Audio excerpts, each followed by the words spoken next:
time, and it's very.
I know just wanna thinking, searching for a life you alone, looking for a picture.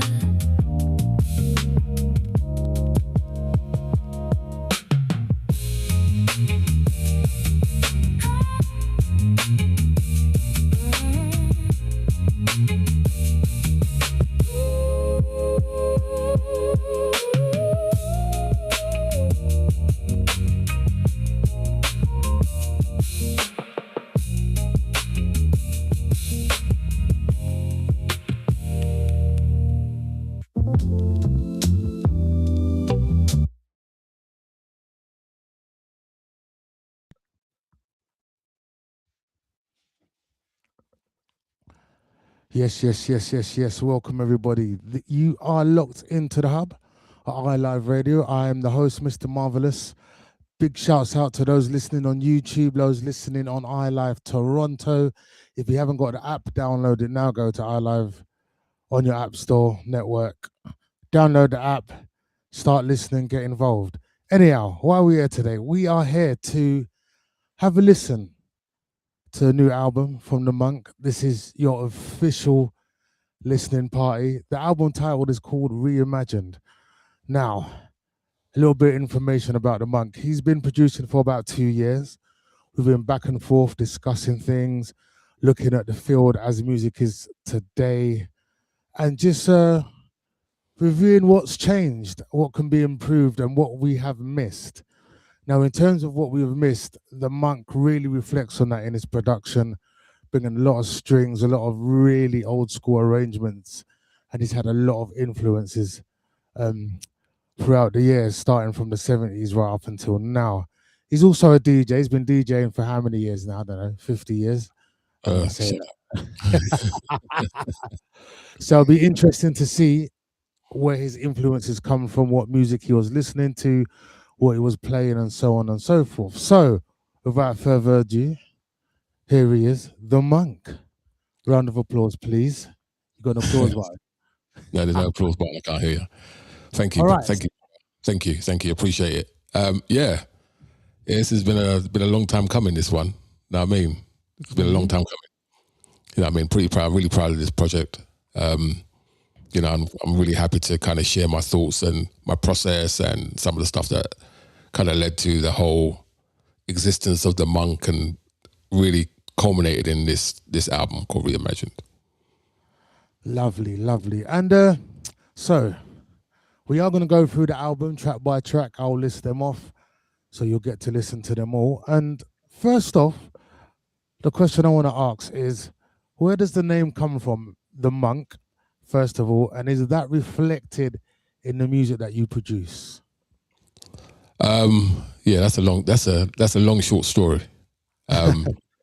So something happened to me almost exactly 2 years ago. A bit of a life-changing moment. And in that moment, I was somewhat in a reclusive state, and kind of like happened upon, this particular song on YouTube, and I was kind of fascinated. So I kind of started to experiment a little bit, and then when I decided that I wanted to actually start making music, and really for myself initially, I thought about where I was in life at that time. And, I was very much in a reclusive stage. So I was trying to find a good name for myself outside my DJ name, which I won't talk and say right now. You know what I mean? But I was trying to find a good artist name, and The Monk kind of fitted, because, I was in very meditative, trying to work through some stuff.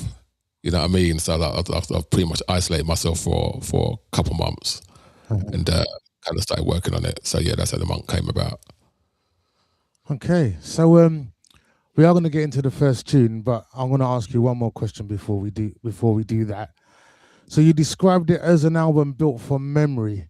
When you think back to your music, where your musical journey began, what were some of the earliest memories that still influence you today?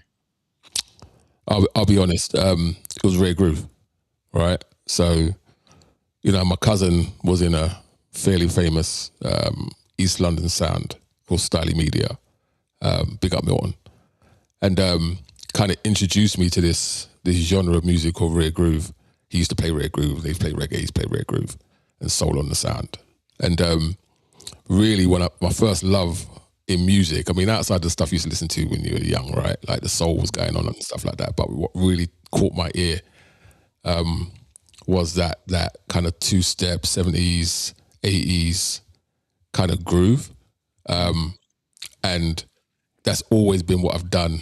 I've always gone back to that as my base. You know what I mean? I've messed around with a bunch of genres, started my own sound system, Strictly Business, and played everything, right?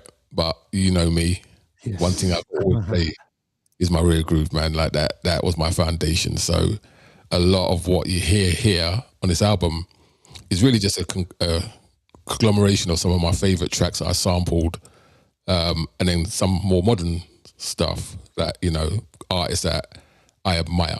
Let's put it that way. But it kind of balanced out the album. Okay, so I'm going to ask you another question. We are going to get into the first one, just this one question. So when people ask you what Rare Groove is, what is your explanation for that? Now, someone asked me, and I kind of went around the houses, and I said, let me go on the internet and see. Yeah. The internet describes it as old soul. What's your version of what Rare Groove actually is? Nah, I mean, it was a classification of music, right? So, it's not a genre, clearly, but it's a movement where we started to look at, well, first of all, hard to find records, and they weren't hard to find records because they were old. They were hard to find records because you couldn't get them in the UK, right? Right. So, those B-side records, those tracks that don't get played, it was kind of like a bit of a digging exercise, right? And, it kind of, there's a kind of sound defined from it, and I think again that kind of came from like the Caribbean backgrounds and the kind of two-step shuffle stuff and the bass lines and the hooks and the melodies and the karaoke side of it. So it's expansive, right? But yes, as I look at Rare Groove is not really about old music. It's more about digging into music that's hard to find or has a certain type of vibe or sound. So that's literally it, isn't it? It's the rarest groove that you can find. Right. Well, that's what they say, even though some of it isn't. All right, so let's get into your first track, Reimagined. Now, this is the intro to the album. Yeah. The Monk, pop that off, and then we'll get back to you and talk about this. All right.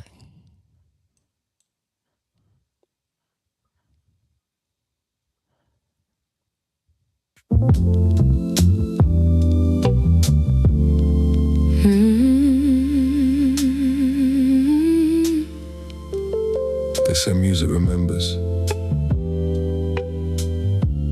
even when we forget. A chord, a drum break, a bass line tucked somewhere in the back of your mind that finds you again when you least expect it. I'm the monk, and this is Reimagine.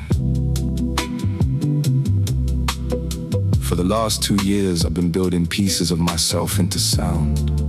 Moments of love, loss, healing, late nights, quiet mornings. The kind of feelings you don't always speak on, but somehow they still end up in the music.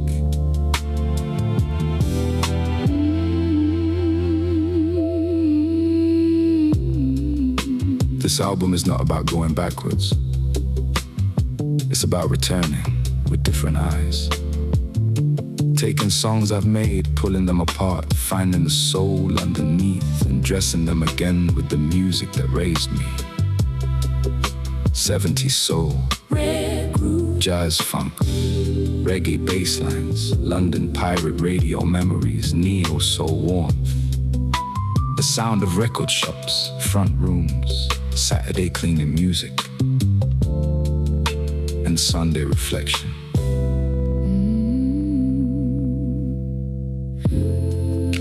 Every track on here has lived another life before this one. But that's the beauty of it.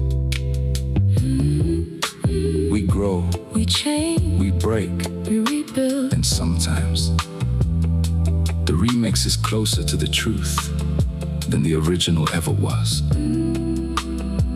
So don't listen for what it used to be. Listen for what it became.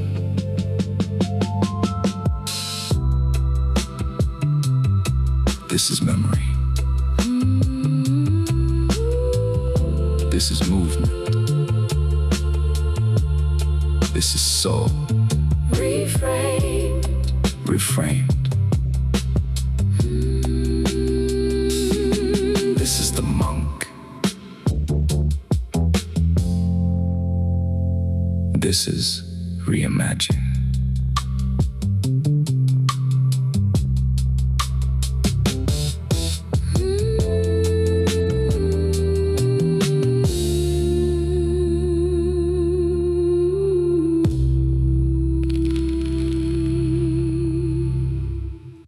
Jeez, that's a killer intro, man. Killer, absolutely splendid intro.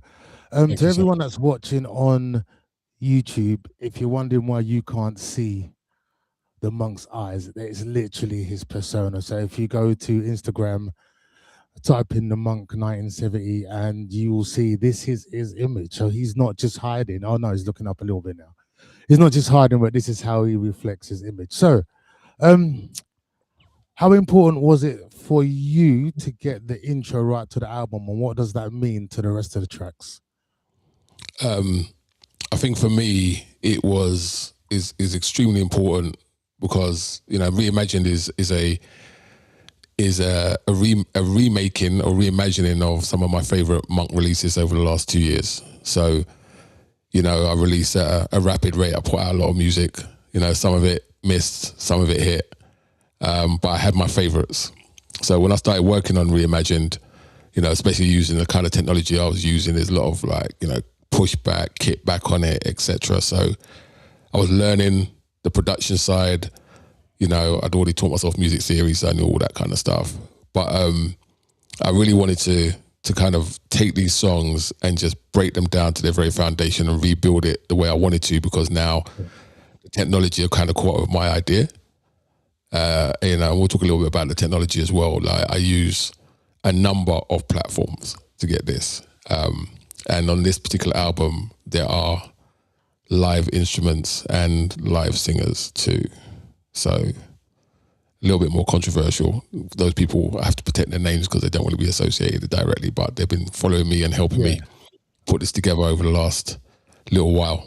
You know, I've been kind of doing this in secret. So really the intro is really kind of to explain, you know, what you're gonna hear on that album. Right. It also sets the tone, doesn't it? Yeah.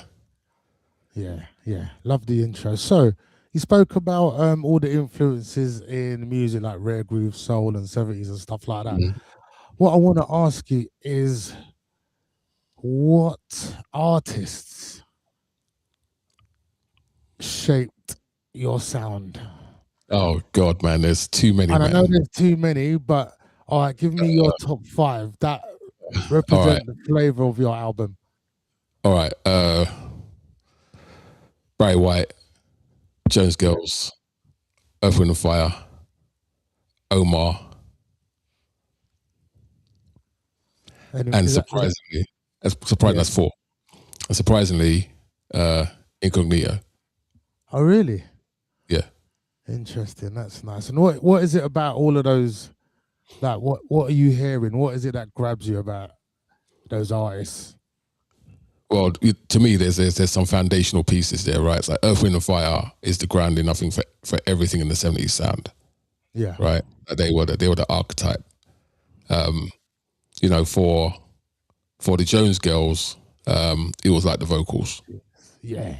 Right, it's the vocals, especially early Jones Girls.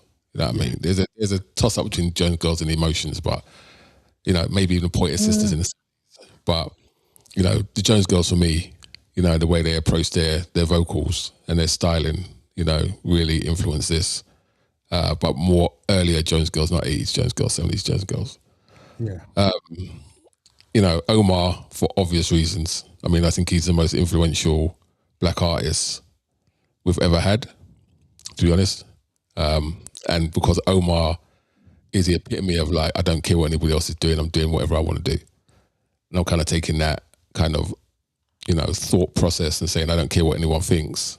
I'm going to do what's good for me. Incognito, because I'm just a massive Incognito fan, man. Like Bluey and his arrangements are just ridiculous. Yeah, they're killer, boy. Yeah, so if I look at Incognito like the, you know, the Earth, Wind and Fire of the acid jazz era. Yeah. Yeah, you know what I mean? What was my 5th? I can't remember my 5th. I don't think you said it. No, I think that's it.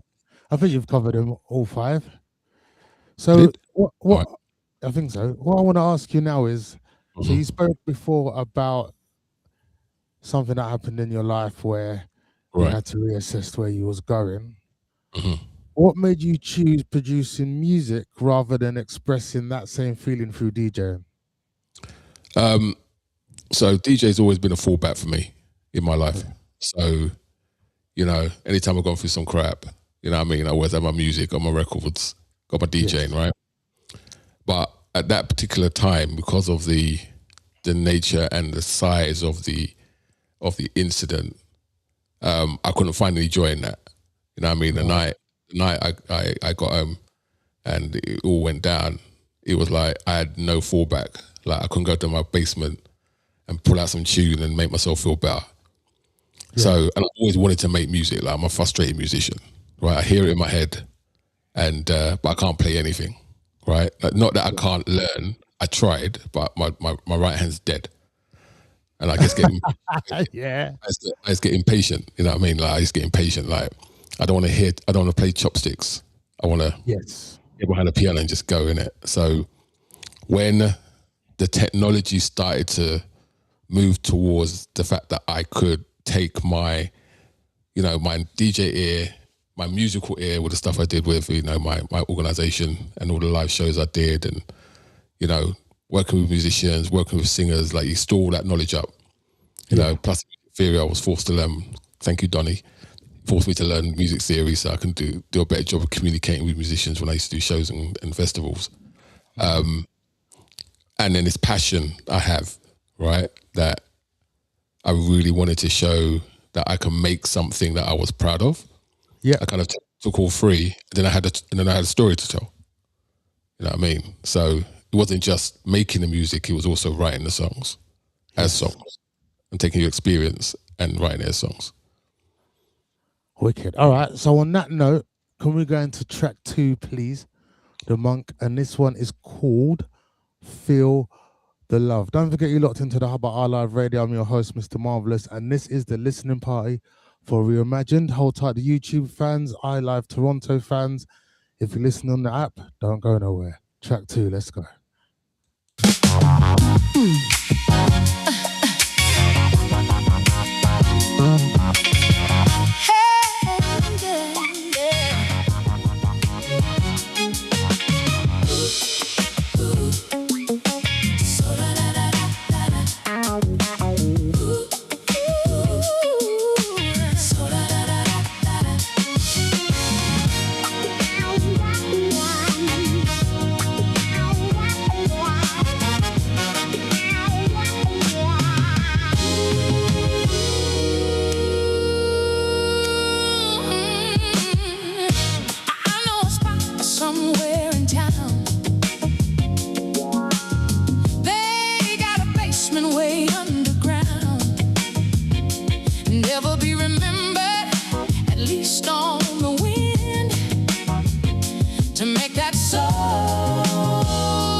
Jeez, that last note on that tune kills me, boy.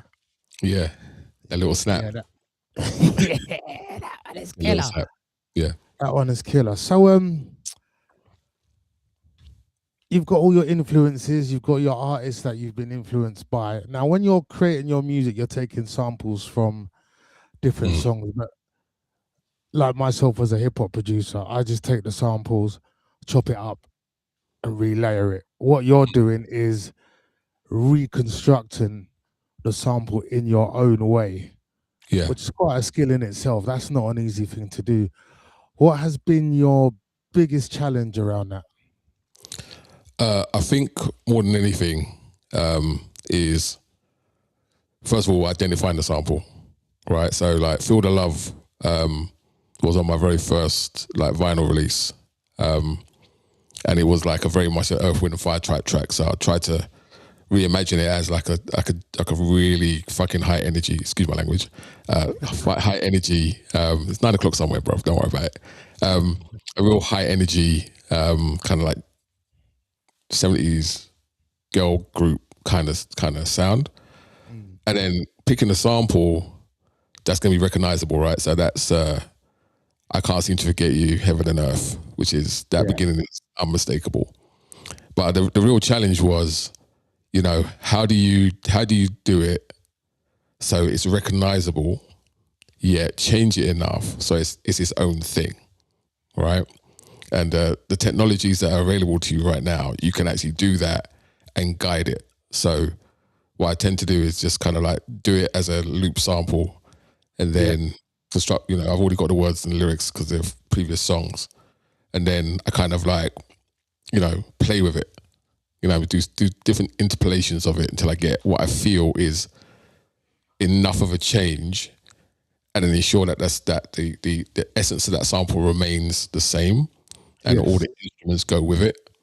And then kind of like say, okay, strip it down, stem it, send it off, get some stuff done, get some people put some stuff over the top, overdubs, replace some stuff, put it back up, mix it, master it, get it out. That's the process.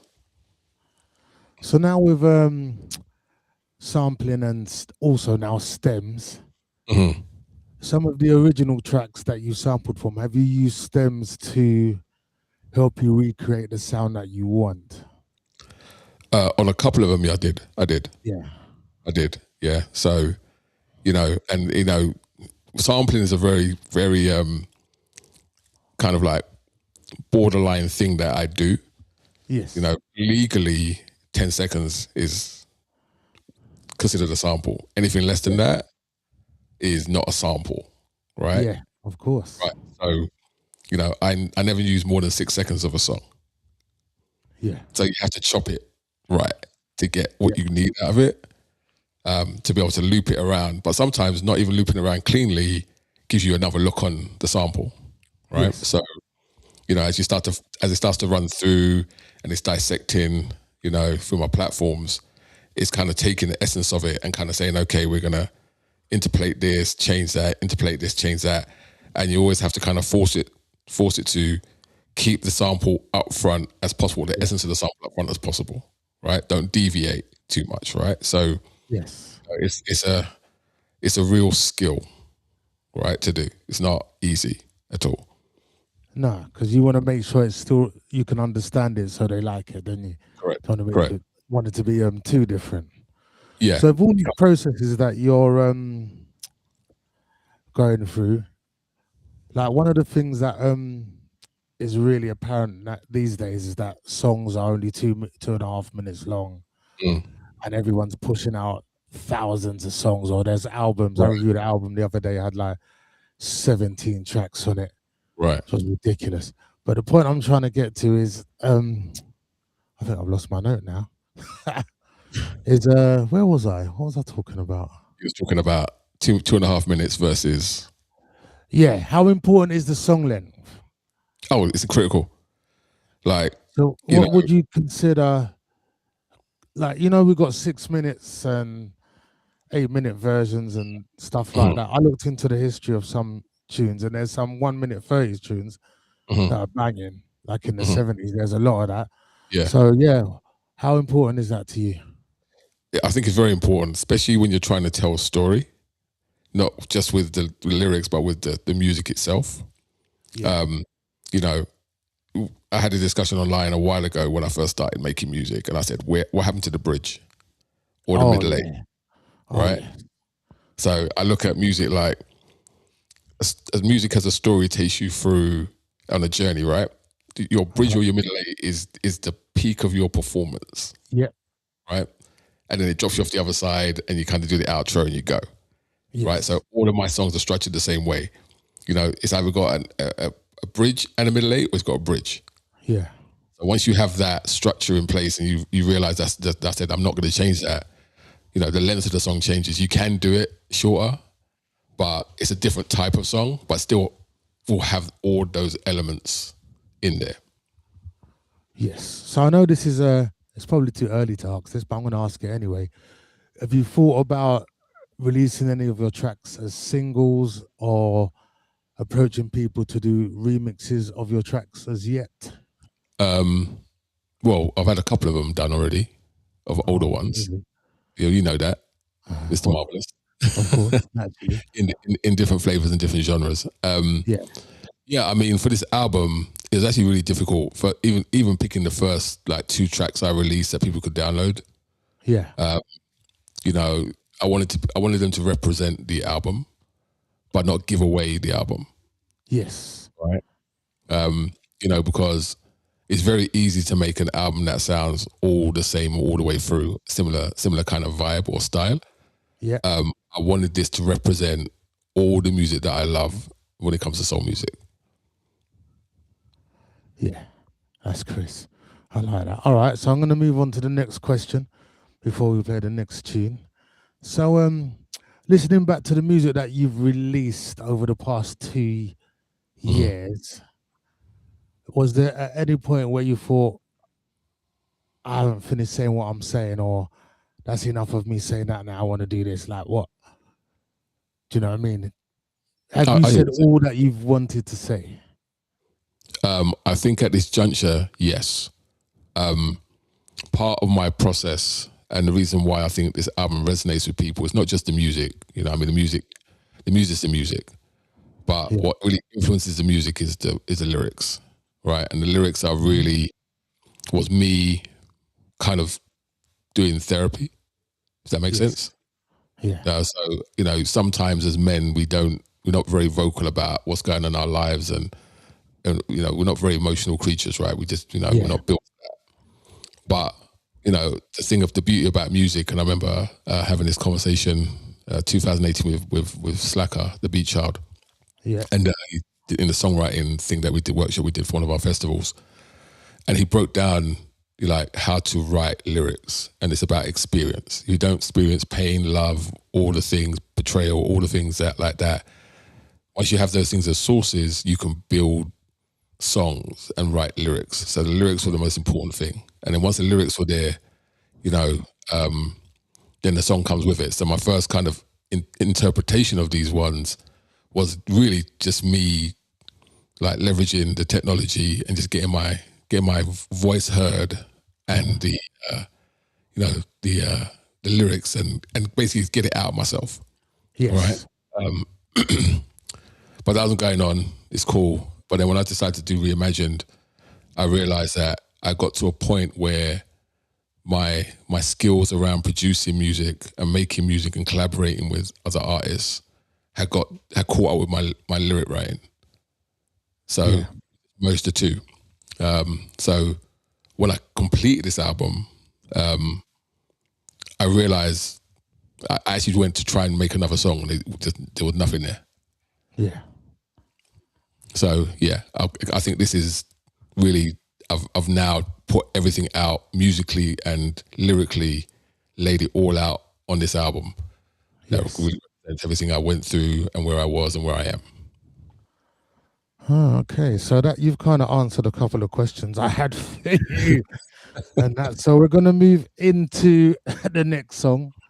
This one is called "Take It Easy." We're coming up to my favorite one in a minute, but we'll get back to that. So this is the Hub at Our Live Radio. I'm your host, Mr. Marvelous, interviewing the Monk for his new album, Reimagined, track 3.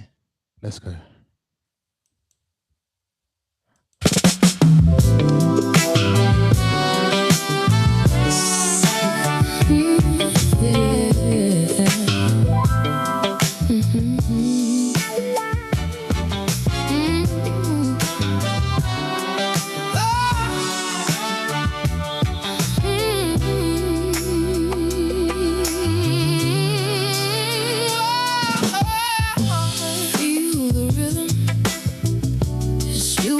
the rain.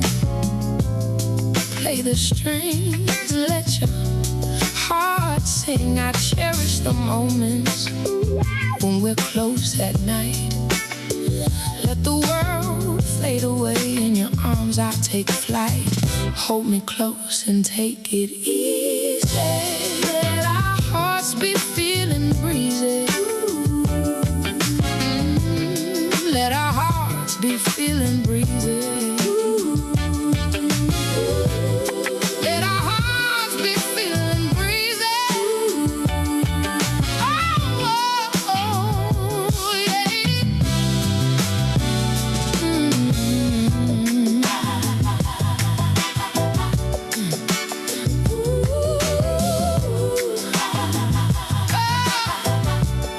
Let our hearts be feeling breezy.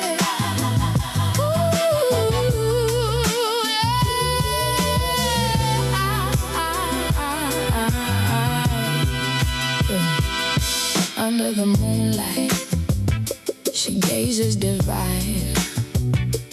Whisper your secrets, lost in her eyes. Very soft, low tones, so sweet and so fine, and so fine. In this moment, I'm so glad you're mine. Hold me close and take it easy. Let our hearts be feeling breezy. Let the world be feeling breezy. Let our hearts be feeling breezy. Oh, so easy. Let our hearts be feeling just passing the beat. Your love, our hearts be feeling, feel so easy.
Let our hearts be feeling breezy. Oh, so easy, just passing the beat. Your love feels so easy, easy.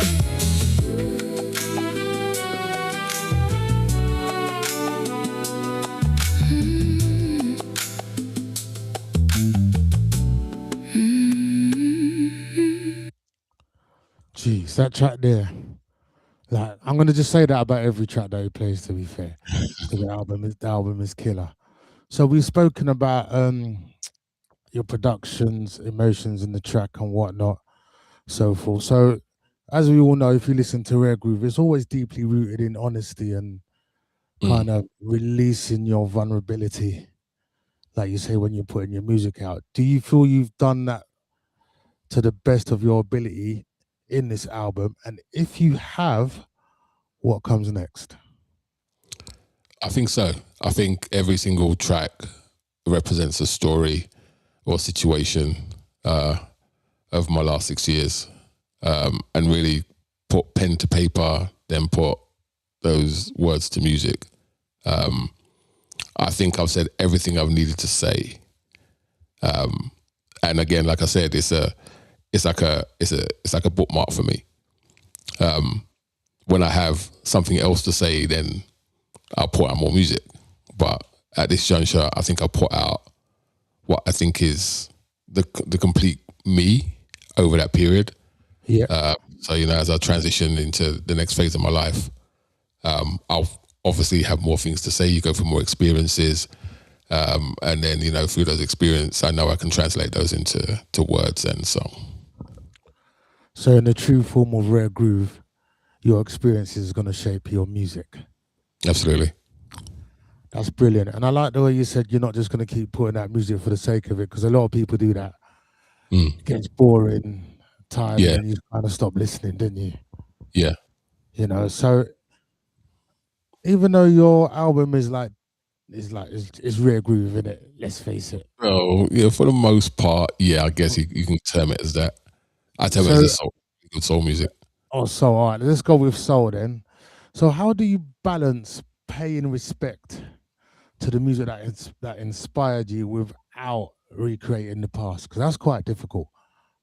Yeah, it's a fine balancing act, and some things, there's one particular track on there is completely an ode to the past, right? But that's deliberate. But like Take It Easy, sampling, the track I did, Just an Illusion. Like the vibe on that track is incredible, right?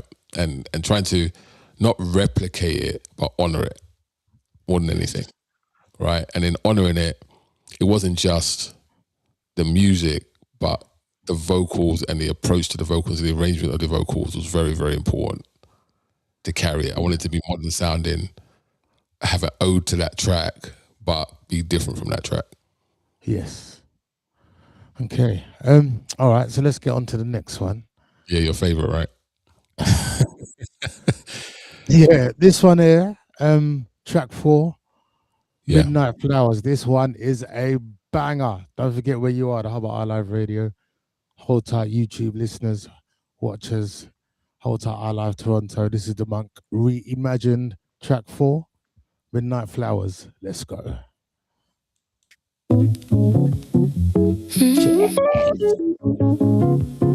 Some flowers only bloom at night, quiet, unseen, still beautiful.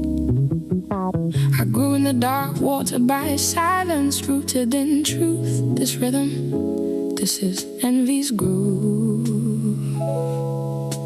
where pain sways soft and healing hums low.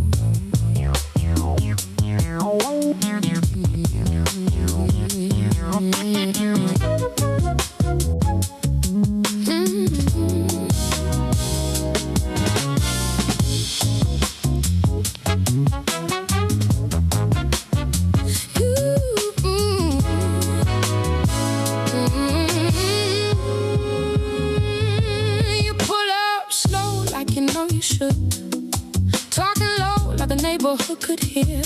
Hands in your pockets, lips say nothing, but your eyes been spilling all year. Said you ain't good at talking love, but you planted in me like seeds at dusk.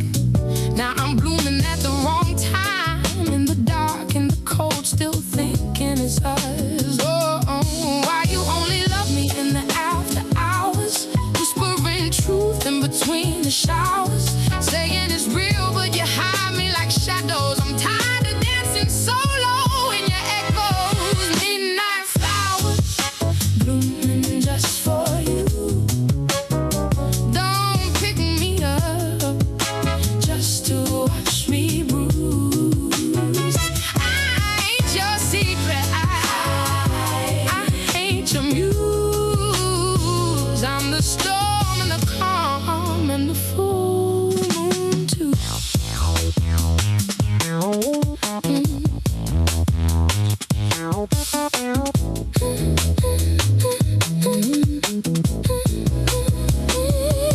You trace my spine like a vinyl groove, saying things that you never prove.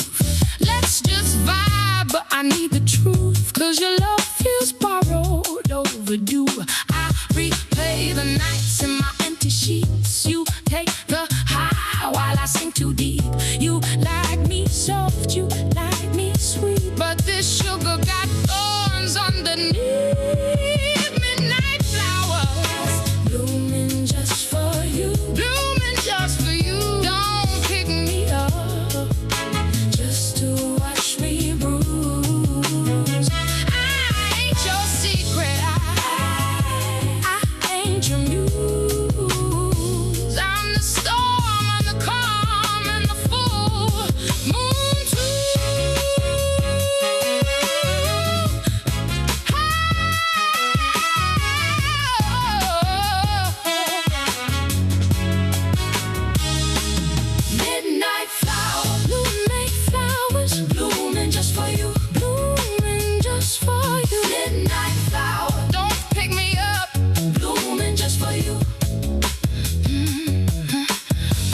do in every phase. Wax and wane, I gave you grace, but I'm done begging for a name in a garden you never planned to stay. You only bloom when the moon is high, disappear with the break of light. I stayed soft in a world gone dry, but softness don't mean I can't fight.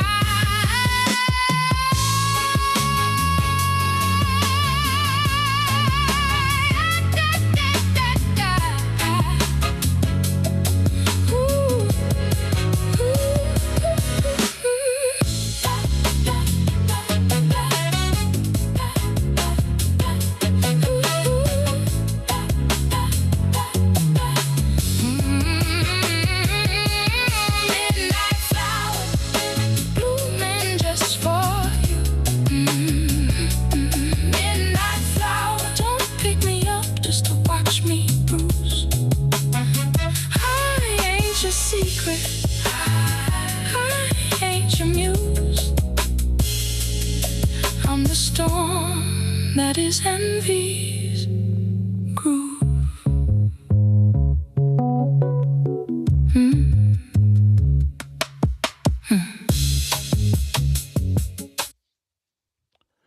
Oh yes, Midnight Flowers, track 4.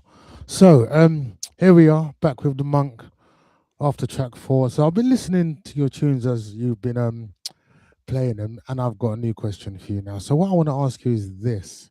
Because you spoke about your experience for the last 6 years, how easy or hard was it for you to revisit those experiences to write the new songs?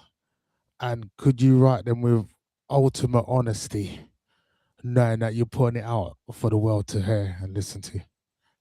It was extremely difficult, to be honest. You know, it's never easy putting yourself on paper. Like Midnight Flowers, you know, shouts out to Envy. You know, that was based on an experience which I didn't fully understand at the time when I wrote it, but only now do I understand that experience. I don't know why I wrote it, but you know, if you listen to the lyrics, it's really about an individual who's only relevant after midnight, right? So, you know, not no hooker business or nothing like that. I wasn't thinking.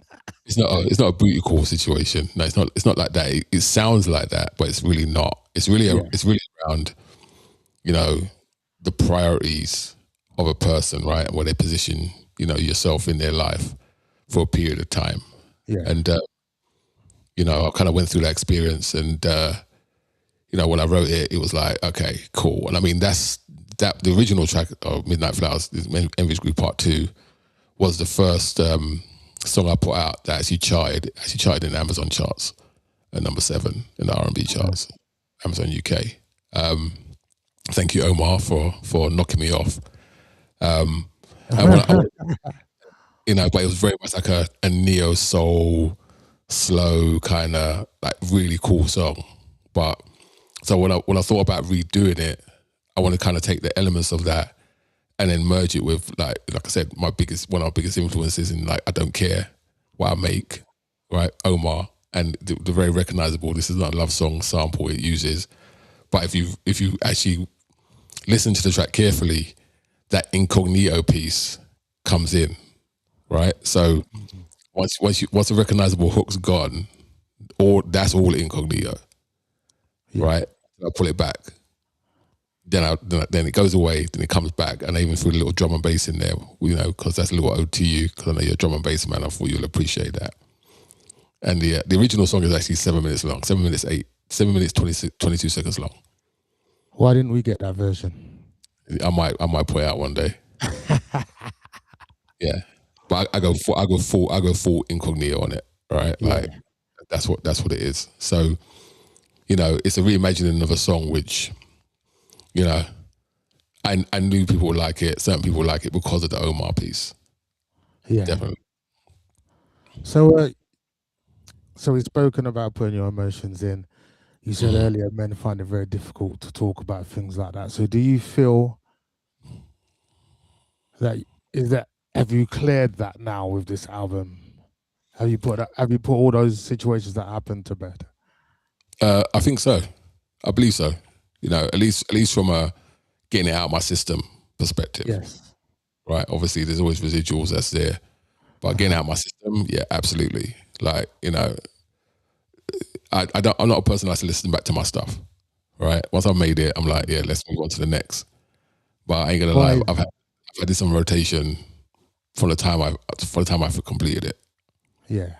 I find different elements in there that still really resonate with me. You know, so it really sits with me. All right. So I enjoy it. Yeah. And that means I did a good job if I'm enjoying my own music. And that is key, isn't it? Yes, it is. That is key. So you've production style wise, do you feel have you found your style, or is there more to go? And if there is more to go, what direction are you thinking of? I mean, people have said that I have a style, right? So, and I know that, right? I have a style of making music, and you know, you can kind of hear a Monk track when you hear it, right? Especially the past ones. You listen to all those, you'll hear it, right? This one here, I think, is a complete left turn from what I usually do. And one thing you probably realize for a lot of these tracks, especially ones that are driven like more like the rare groove stuff, is very live band driven. That means in my head, I create like, say, can a live band do this in a performance, right? So it's very like performance driven, right? So, you know, I go high, I go left, I go right. You know, it's not just a straight. You know, sometimes some of these songs are like really straight, very formulaic, bass line, keys, drums, little warbling song over the top. But then when you go and watch it live, it's not like that, right? They do their interpretation of their track. So I wanted something that kind of captured that feel too, which is where the left turn kind of came in. So did that left turn come from, because obviously you put on loads of soul events in Canada, had loads of artists over. Is that what influenced your production to say, right, when I produce, it needs to be able to be played by a live instrumentalist? Yes. Yeah. And on this album specifically, right? Yeah. You know, but again, my skills in the production had to catch up to get that feel out. But once I got it and it all came together, I said, absolutely. Like this is an album for the most part that I can give to a band and say, off you go. Yes. Knock it out. And it won't be that much different from what you're hearing. Yeah, and that's what I like about the album, is that actually I can see this being played in a bar, right, or on stage, and that's really important. Transferring music to live event is really important. That's what a lot of producers cannot do because they sample so heavily and it's too difficult. I really like that about the album. So let's move on to track 5, and I believe that one is called "Let It Flow." Yeah, this is my ode to the 80s. All right, let's go. Reimagined. All right.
In the warmth of your arms, I feel so smooth.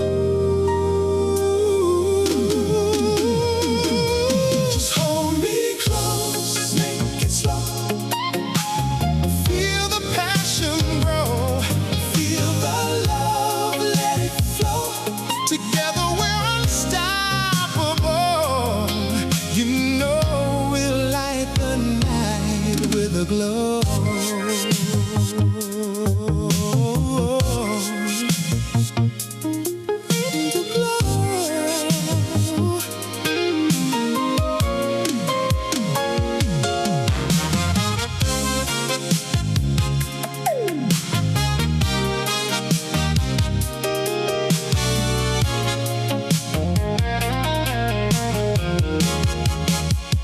Softly the moonlight, it dances on our skin. I've got this feeling, let's just let it begin. Your touch is electric, there's magic in the air. Let it unfold, take me there. Just hold me close, make it slow, make it slow. Feel the passion grow, feel the love, let it flow. Together we're unstoppable. You know we'll light the night with a glow.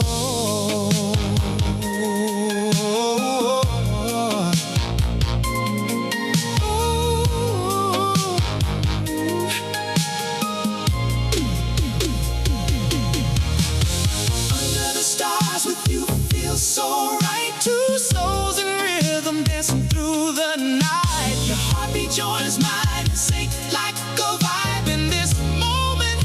Lots of life. Hold me close,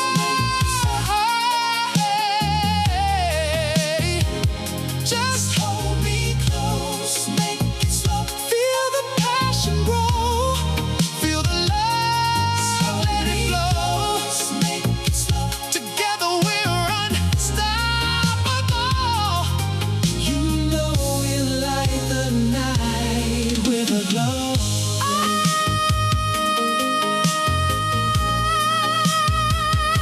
Just hold me close, make it slow. Feel the passion grow.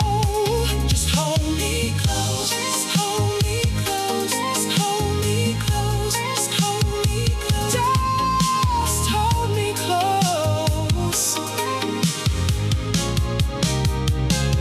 Just hold me close, make it slow. Feel the love, let it flow.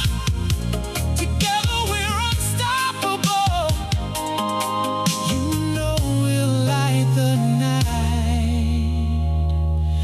with a glow.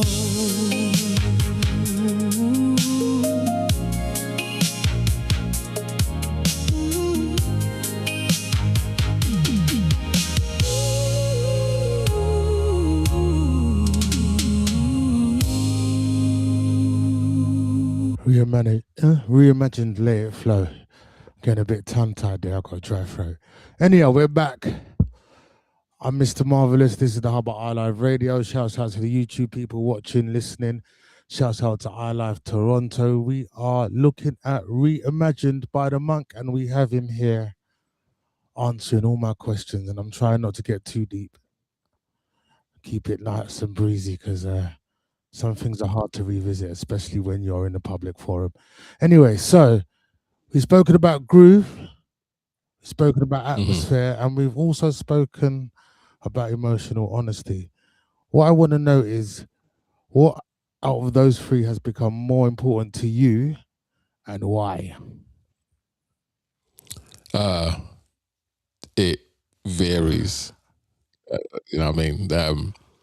And I'm being very reflective here. You know, let me go back to the beginning of my journey. It was, first of all, can I conquer this? Right, this new way of doing music. But then I'm a disruptor. right? Like that's just who I am. So once I figured it out, I was like, can I disrupt it? Can I make do things that it's not supposed to do? Yeah. And really, that was really more about creating the groove, creating the vibe. But at this juncture, probably in the last, I would say, 6 months, it's really been about the emotional honesty. Right. Right. So when I started thinking about putting together a new album, I said, I've got songs. They just don't feel complete. Yes. To me. They're complete and, you know, they did their thing, but they didn't feel complete to me.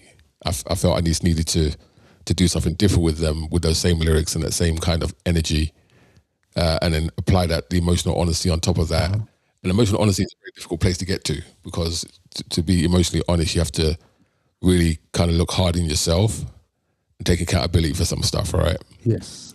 You know, so you have to kind of like look inward and be comfortable with being very uncomfortable. Yes.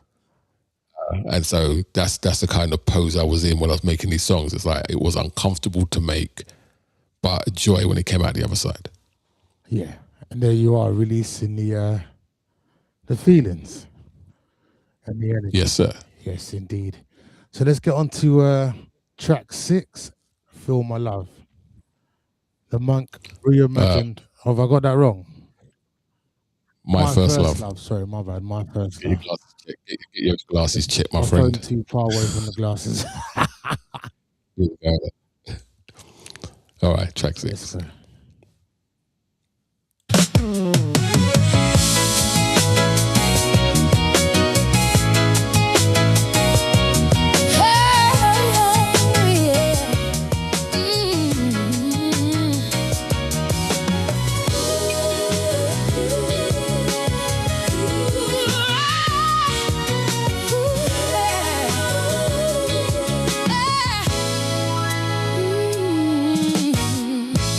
Gave me shivers down my spine.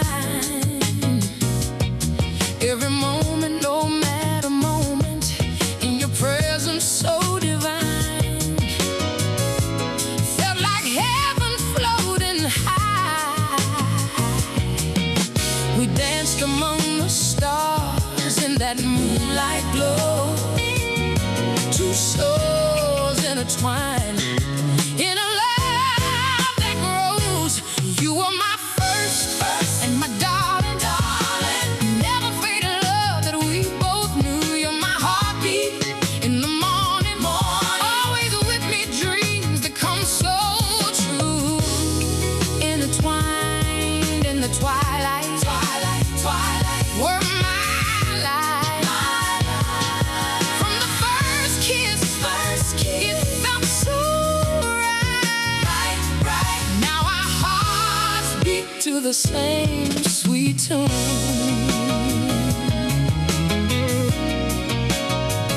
Oh, yeah.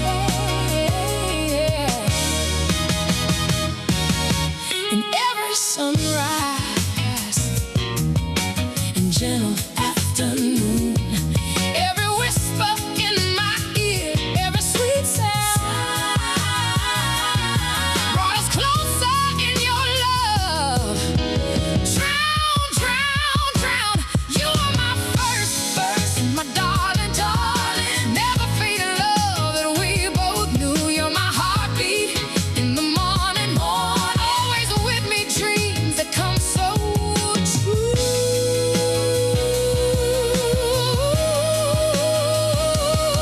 From the first glance to the last, when you smile, time stands still. Every moment, magic was real.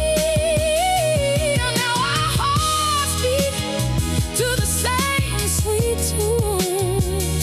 In every sunrise and gentle afternoon.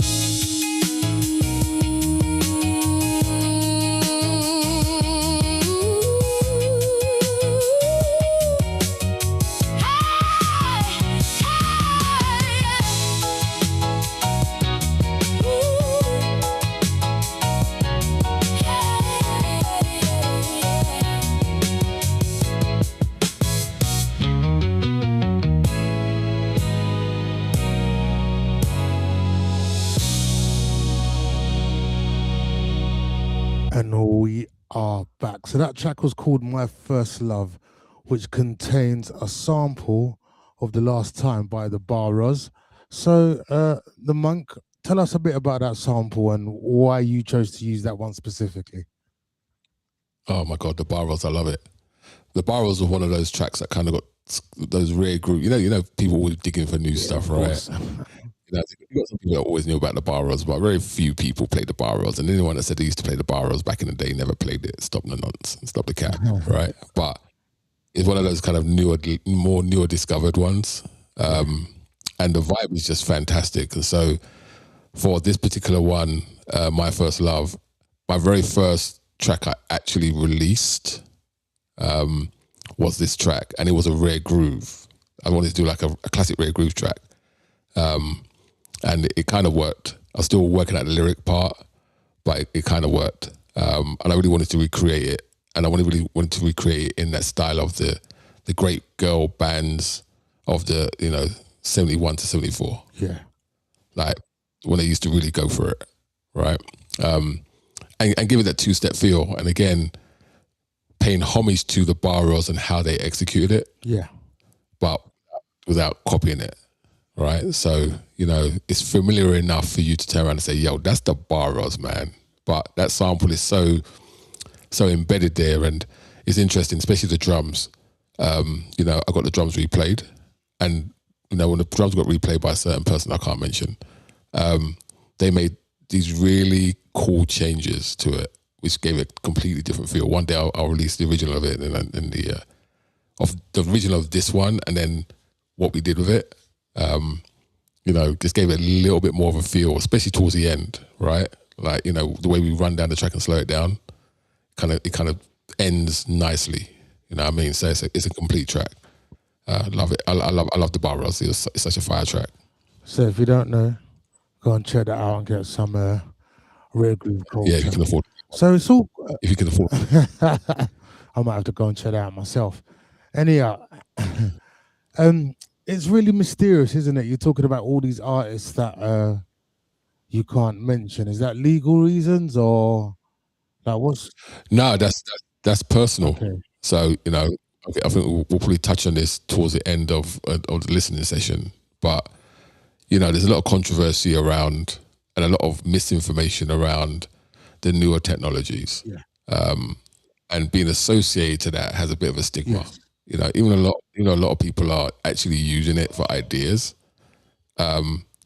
It's really a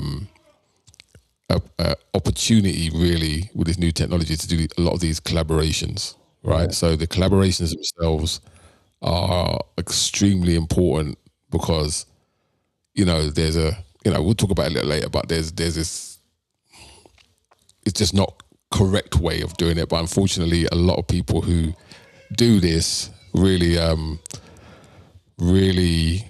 can I say it? There's a lot of slop out there, yes. But there's a lot of people that are really serious about this. I'm really serious about this, right? So, it's the collaborative part of this has been really important. Yeah, and I suppose there's a right time to stand up, isn't it? And maybe now is not the time while it's in this uncertainty stage. Right. Yeah. Exactly. Yeah. Okay. So let's move on to the next one. So you've chosen not to release your music on streaming platforms. I like that. Mm-hmm. I'm all for that. You want to keep in the feel of Rare Groove, going out to get albums and Why was that important to you? I wanted to go. I've always been pretty much direct to consumer. Yeah. Most my releases are. I did put a couple on streaming platforms. I think streaming platforms in themselves, when it comes to supporting artists, no matter what kind of genre or anything you do, they're not here for you. Yeah. They're here for themselves. Yeah. Right. And I realized very early on where this was going, and I just drew a line in the sand, probably late last year, to say I'm not putting anything else on streaming platforms. Right. So the rest of my music's not on streaming platforms. You go to one place that actually supports independent artists, which is Bandcamp. Yeah. I might I'll put them on SoundCloud because SoundCloud's a good distributor and people can listen to the tracks. But it's really more of a direct to consumer, and then I take the vinyl route. So and I limit the amount of vinyl you can actually buy. So, like this release is only 200. So Once they're done, they're done. So it's not really, well, no one's gonna find it unless they buy it from Elastic Stage, right? Absolutely, and this is the foolishness about streaming platforms, right? Less than 1% of music is actually found. Yeah. Unless you are a legacy artist, you're putting stuff up there, you're found by accident. Yeah. Well, the majority of people put stuff up there, they get 1 or 2 streams, 3 streams, 4 streams, but they're chasing, the 1%. So it's not, put it on Spotify or Apple Music, etc. It's more convenience. And again, you put it on Apple Music, for example, you're essentially leasing the track, right? So think about it this way. I put my album up there and, you get it. And, because you got Apple Music, you subscribe to it, you got access to my album. But every single month, you're paying. And you're hardly paying much for that anyway.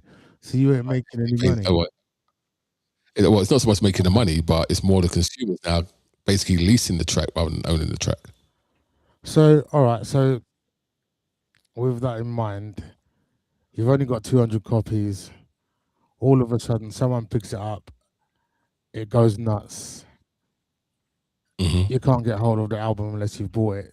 Do you start making more, or do you retain the consistency of how you like to find the rare groove? No, there's no more. No more. That's it. All. No more. So no represses. If you're locked in and you're listening, there's no more. There's only 200. You need to go to Elastic Stage. But you got it on CD though, right? Yeah, CD and vinyl, yeah. And how many copies are there on CD? 200. Oh, so there's 200. Okay. So yeah, there you have it, folks. 200 on vinyl, 200 on CD. If you ain't got it, is it fair to say you've missed it? It's fair to say you're never going to get on vinyl again unless you bootleg it. Oh. Well, with that in mind, let's move on to the next one.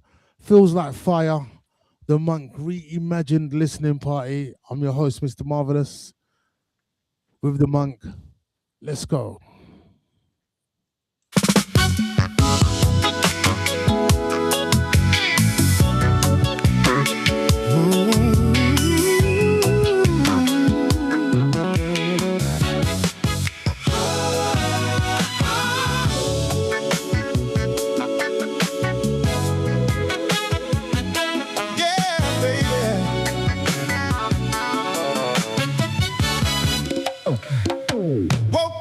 The sunshine oozing on my skin, coffee on the table, and a new day making. I feel the rhythm calling in and out of my head. Every step I'm taking feels like love instead. So don't rush the moment, let it breathe. Let it stay, catch the melody rising. It'll guide the way. Feels like fire, feels like rain, moving me further through joy and pain. Love's the answer, clear and true.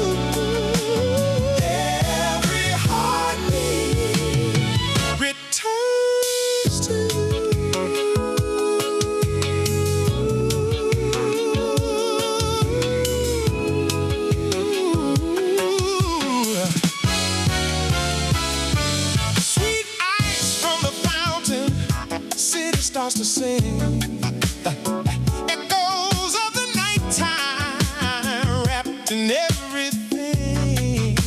Your smile is the harmony flowing through the air.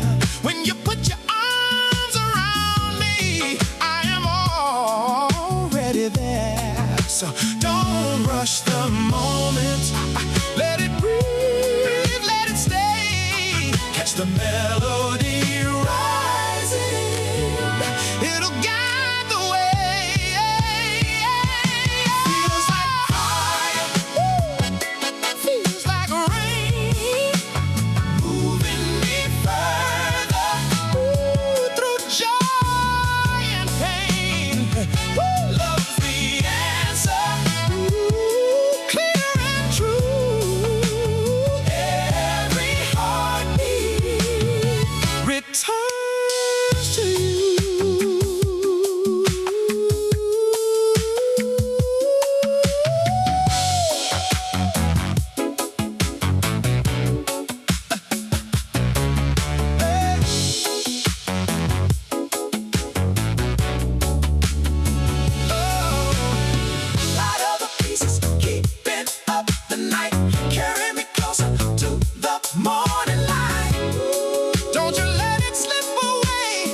So yes. So my favorite track is 4. However, it was between this and Midnight Flowers. So What this that there feels feel like fire? yeah. Yeah. Yeah, Good. some- You like this Samuel Jonathan Johnson sample? Yes. So I really want to know about that one because that feels a lot like an Earth, Wind and Fire track to me. Yes. Yeah. Very much styled on it. Yeah. With a little Billy Ocean. Yes. Okay. So yeah, get into that track, man, and what it's about, and please. Right. Well, the lyrics themselves, again, is describing a very tumultuous time, right, in my life. But at the same time, in that period of pain and suffering, yeah, there's that longing to fix and renew, right? And it's like a balance between the two, and you're kind of fighting against it. The background to that track is, this is the very first track I did that completely disrupted the platform I was using, like completely. Like when I say completely. And if you listen to the original track, it is a track you have to listen to at 35,000 feet. And shouts out to James Kismatique Len because he's inside the chat room. That's his favorite track I've ever done. His favorite track I've ever done. Because it's just insane. The original is like insane to listen to, but somehow it makes sense. So I wanted to make sure that on this one, it was really about the lyrics as opposed to the music, but I wanted to make sure that it was dynamic and really, really express the, the emotions I was going through at the time, in terms of the dynamics that happened inside the song themselves, right? And again, it's a concept of the slope up to the crescendo, right? So, it's one of my favorites as well. I ain't gonna lie. Yeah, like when I listen to it, it just hits, and it hits. The chorus is insane. Definitely one that I love. So let's move on to the next one, because now I'm going to give people a bit more of your soul. So I'm going to ask you about the rest of the tracks that we're going to play. So the next one is Cosmic Love, Reimagined, The Monk. Let's go.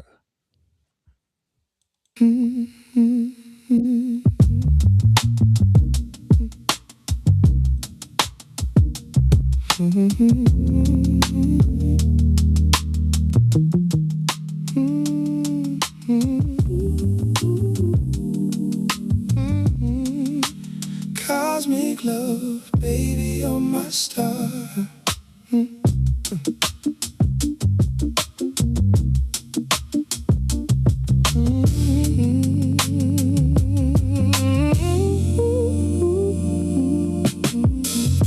The sun shines on me like the moon is sun. Every time you're near, my heart starts to run. Your smile's like my fire, your touch feels true. I just wanna spend my life with you. Ooh, hold my hand, let's drift away. No one can stop the love we made. You're the deepness of my soul. With you beside me, I'm whole. Cosmic love, baby, you're my star. I'm just so glad that's who we are. Every beat of my heart pulls me closer to you.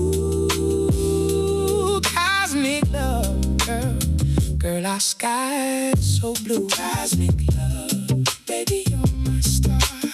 Cosmic love, that's who we are. Cosmic love, baby, you're my star. Your eyes like oceans, I'm swimming deep.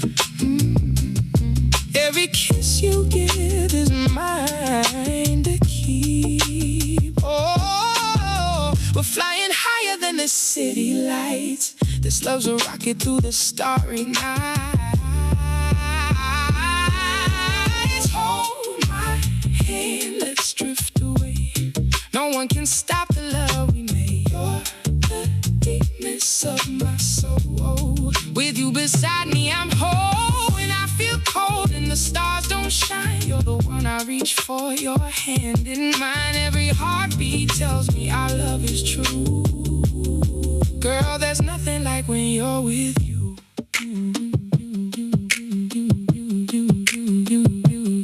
Yeah, she my center of the universe. Boy, they don't lie.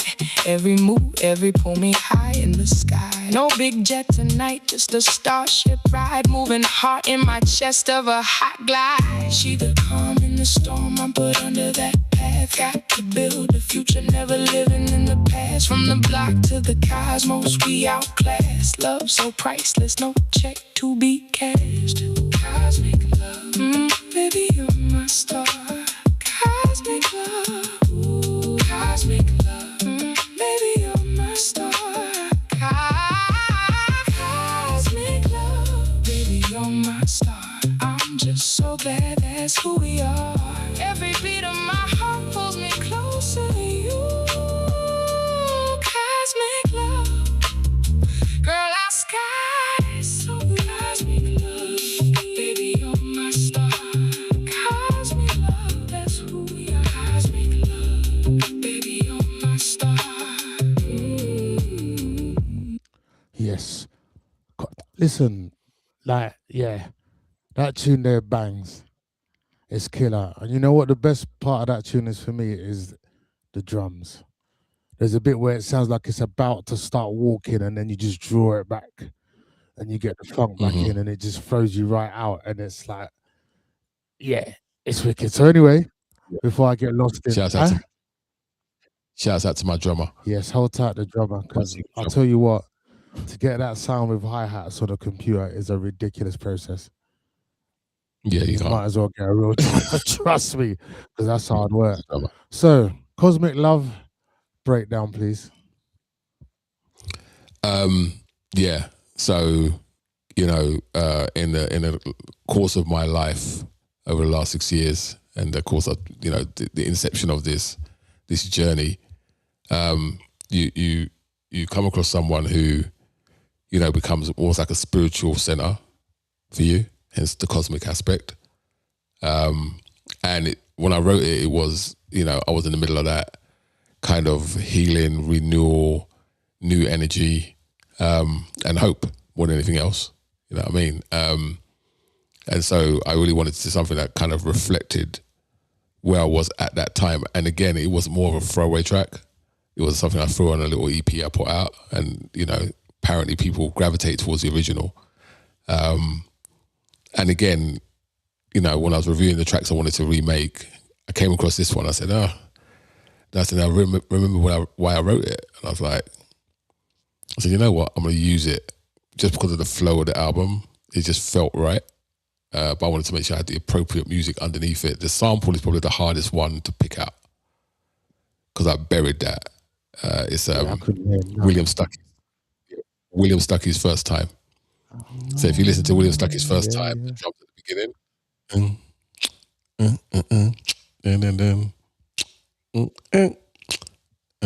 that is the basis of that's of the song. cheeky, isn't it? Yeah, it's very cheeky. You don't really hear that, do you? But it's there, and I think only one DJ I've sent it to picked it out. I was like, oh wow, you actually picked that? Because yeah, you can hear it if you listen carefully. Yeah, okay, so if someone was to listen back to your catalogue in chronological order, what story would they hear about your growth? Not just as a musician, but as a person. Well, it depends what you mean by growth. There's a progression and regression in all of it. All right, so let's talk about your musical development first. If someone was to listen back to it.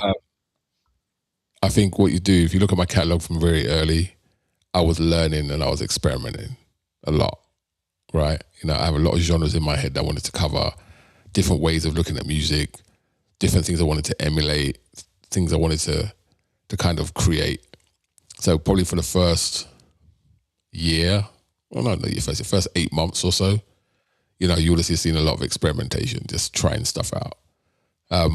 But once I got to a point where I was proficient at it, that's when the songs came, right? Like Ride the Wave was really the first song that I did. That, well, actually, that's not true. Love Sweet Design was the first song I did. And then Ride the Wave after that. But anything after that is really, really me pouring out my story. Right. And, you know, and that's where you start following the story. So you'll see now, even though there's different styles, different genres, and sometimes I flip back into something, you know what I mean? I do something completely different, like the UKG stuff and stuff like that. But, you know, ultimately all the soul stuff tells a story, and almost like a linear story too. Yes. Okay, so if you know, when you're collecting albums and whatnot, people like the history and the story behind it and whatnot. So if Reimagine was someone's first introduction to the Monk, what would you hope they understood about your journey? I think that I'll say this, right? It wasn't really about anyone understanding the journey itself. I think the power of the lyrics and the power of the music draws people to different parts of the album. Yeah. So you know when you do an album, you know the one or two track that's going to be the ones that's going to be the bangers, right? Yes. Everything else is filling. You might have a secret one in there that people might tag on to later. That's how you kind of design an album. Yeah. I wanted this to touch every aspect of my musical history. I wanted to touch every aspect of my, you know, personal journey, and in a way that people can relate to, right? You know, the theme is really about, you know, healing. Yes. Right? And then recognizing retrospectively each one of those emotions you went through that healing journey, you know, but before the healing journey, there was great life and there was great moments and there was great, you know what I'm saying? You know, so, you know, so the interesting thing that's been done, because I want to, you know, I send out the pre-listening links so people can actually hear the album rather than just 2 tracks. And I always ask people, like, you know, what's your favorite record or favorite track? It's always different, and it's for different reasons, right? And so that's why I think that the power of the album overall is because you get different looks every time you listen to it, depending on where you are as an individual. Yes, you know what I mean. Well said. Well said. So let's move on to the next track, and that one is called Glass of Moonlight. Glass of Moonlight. Let's go. Reimagined, The Monk. This is the Hub at iLive Radio. Hold tight, everyone locked in. The YouTube listeners, iLive Toronto. Myself, Mr. Marvelous. The Monk up on screen. Let's go.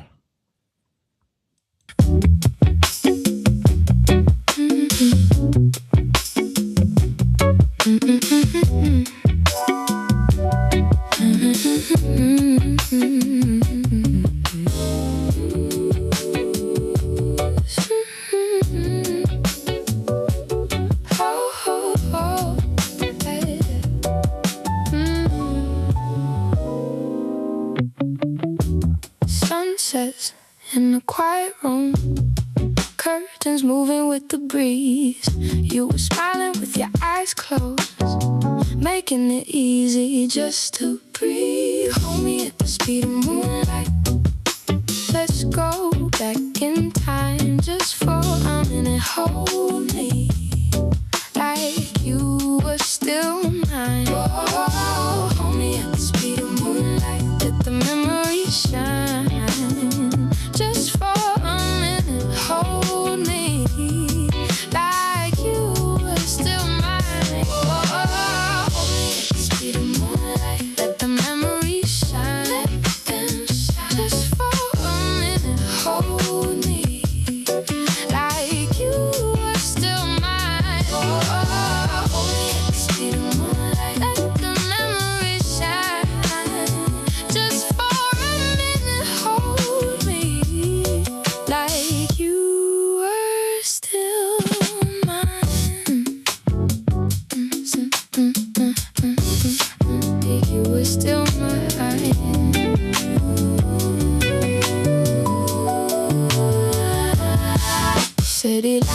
through the window, softly glowing. Didn't stay forever, but I thought that we would grow. And now I hear a loving echo, and I wish I could stay. Hold me at the speed of moonlight.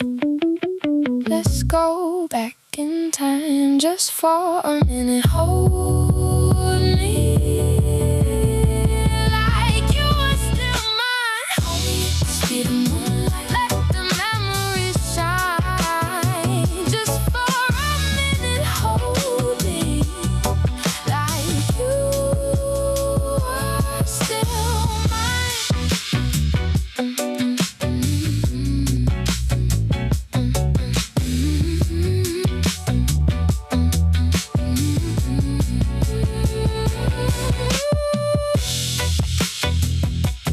If you're still mine, if you're still mine,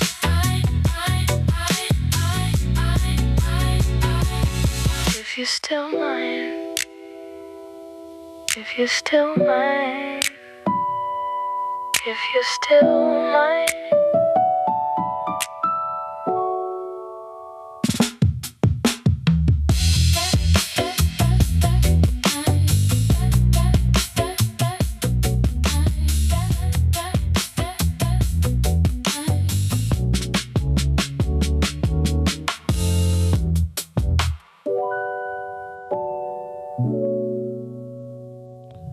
Yes. That was Glass of Moonlight off the album Reimagined. I'm getting all tongue-tied there. We're here with the monk, myself, Mr. Marvelous. Look, he's going to say something cheeky now. Look, it's his skinny tea. No, I'm not. Anyhow, so break down that one for us, please. Oh, okay. So, you know, everything's very much old school, right? With the exception of, you know, Midnight Flowers, right? So I really wanted to do an ode to kind of like the independent soul scene that we have in the UK. You know what I mean? Like the US artists that are really cool, come over, there's a certain sound, them dances, Fifth Avenues, etc. I sampled a track by a lady called Konya Das, a track called Come Over. She's killer. She's killer, right? And Come Over is a killer track. So I sampled that and used that as the basis. But again, you know, the thing about a lot of that music, and shouts out to Gwendolyn Collins, she's in the chat room as well. But the thing about a lot of that music, with the exception of Gwenny and her crew, it's somewhat, you know, formula in the way it's done, right? It's, you know, it's done relatively flat. You know, there's elements to it, but it's more about the groove and the vibe. You know, I wanted to maintain that groove and vibe, but, you know, just give it a bit of a live feel, give it a bit of a kick, give it some texture. You know, and then even with the lyrics, you know, or the vocals, you know, shouts out to the singer from the UK who did that for me. You hear it's got that English inflection. Yes. On the track, on the thing, right? So it's like modern R&B, like the you know, the new R&B these kids do, with a bit of you know, street soul, you know, US independent soul, like mixed in together. In terms of the content, and again, you know, Cosmic Love, Hold Me Close. Oh, sorry, Cosmic Love, Glass of Moonlight, Hold Me Close are all related. And again, this came after something that happened late last year. And you know, it was, you know, my light that I had gone. And kind of like you're in that kind of mourning stage, right? You're kind of grieving.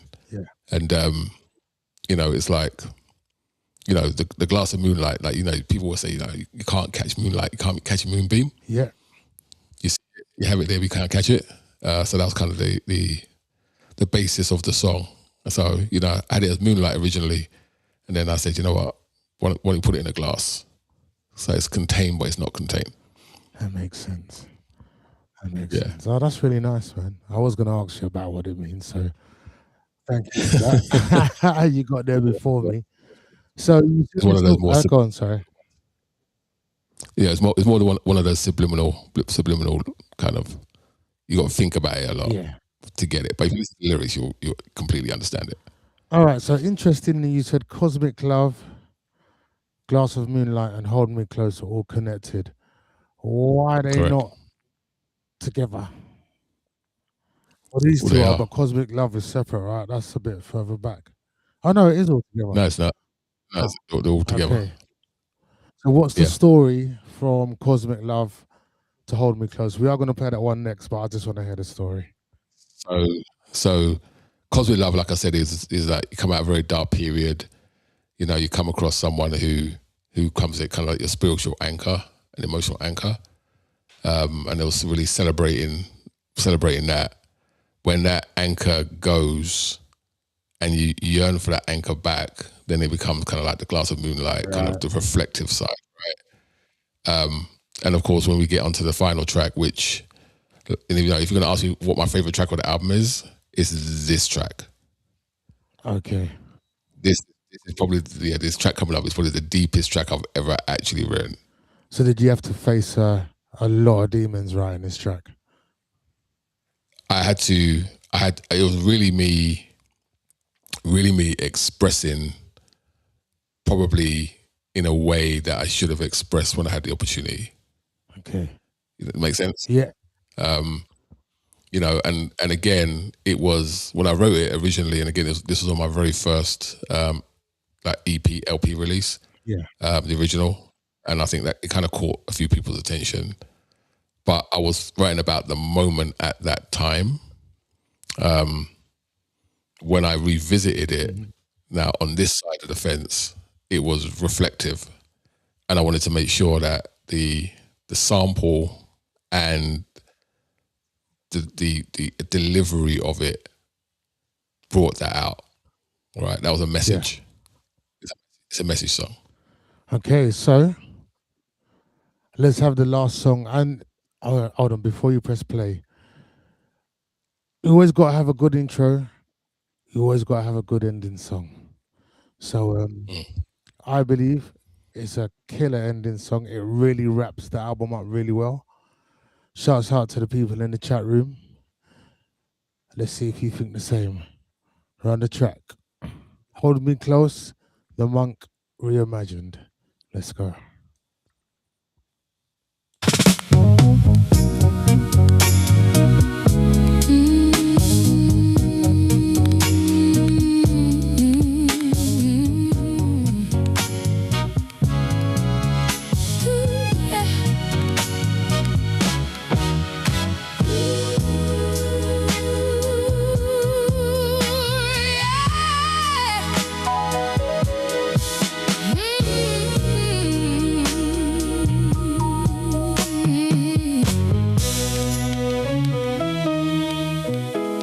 Listening to the wind when the sky turns gold. I feel your warmth, a love untold.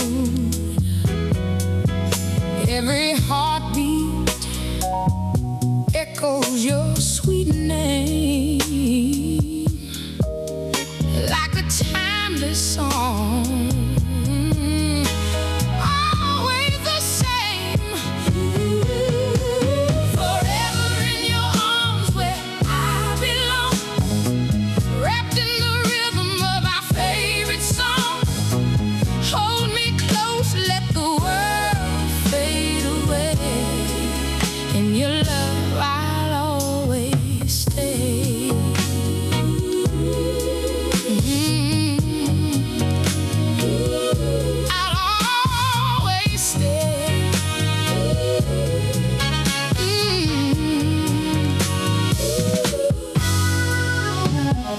Midnight whispers in the dark yet heard ignites my feathered heart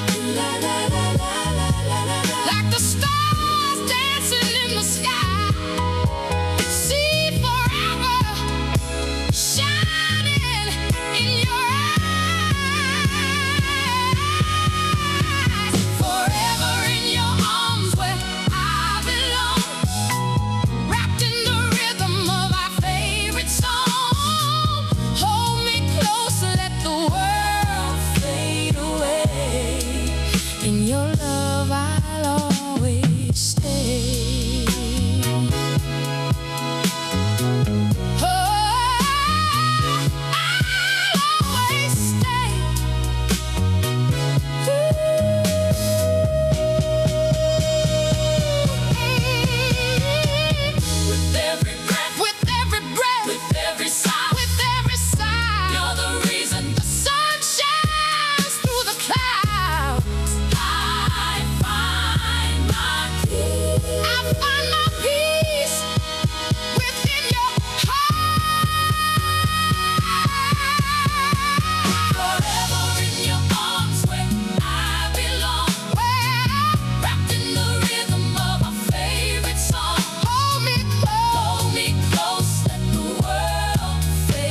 What an ending tune. What an ending tune. So we are going to open up the chat room to some questions, but before we get to that, I want to ask you a couple of questions, and then we're going to do something a little Sure. bit special. So what I want to know is, how did you pick the vocalists? Because that's quite like, do you just listen to them sing? Did you send the track to them and they go like, yeah, not that one, that one? It weren't quite like that. You know, not every track has a vocalist. Yeah. But a large majority of them do. And really, it is because of the kind of the work I've done over the years. You know, you get exposed to certain people, right? So, you know, and because I've been on this journey, you know, certain people will kind of like backhand kind of support what you're doing because they're really interested to see where it can go. So I had a couple, you know. Shouts out to Wally Morris. You don't know who Wally Morris is, then I don't know what to tell you. So he's a producer for Charlie Wilson. So I had an inside line. He didn't do nothing on the album, by the way. I was about to ask you some things there, right? Nah. But we use a couple of techniques, you know, and you know, like I said, I use a number of different tools and stuff, including voice cloning. And the way voice cloning works is you get the singers to sing it straight, and then you kind of clone the voice, and then you build using these tools the arrangements for the vocals and give it all of the backing, so it all sounds uniform, right? So the thread is the vocalist. But I've been pretty blessed to have people who support, and either through fascination or the fact that they just want to see me just put something out that of quality. You know, I'm not saying I didn't put anything of quality out before, but like once they heard what I was doing, they were like, you know what, I'm gonna contribute, just don't put my name on it. But they get their credits. Okay. Right. You know, the publishing don't get their credits, but you know, it's more I protect the names to protect them, so they don't get any back. Yeah. Most definitely. Yeah. A bit like what you were saying before. When it's right, then you can say yeah, boom, but now it's still a bit questionable. Absolutely. The whole concept of using any type of AI in any music now is usually met with disdain. And like I said earlier, you know, platforms like Suno give everybody a bad name, right? Yes. You know, there's way more tools than that you can use.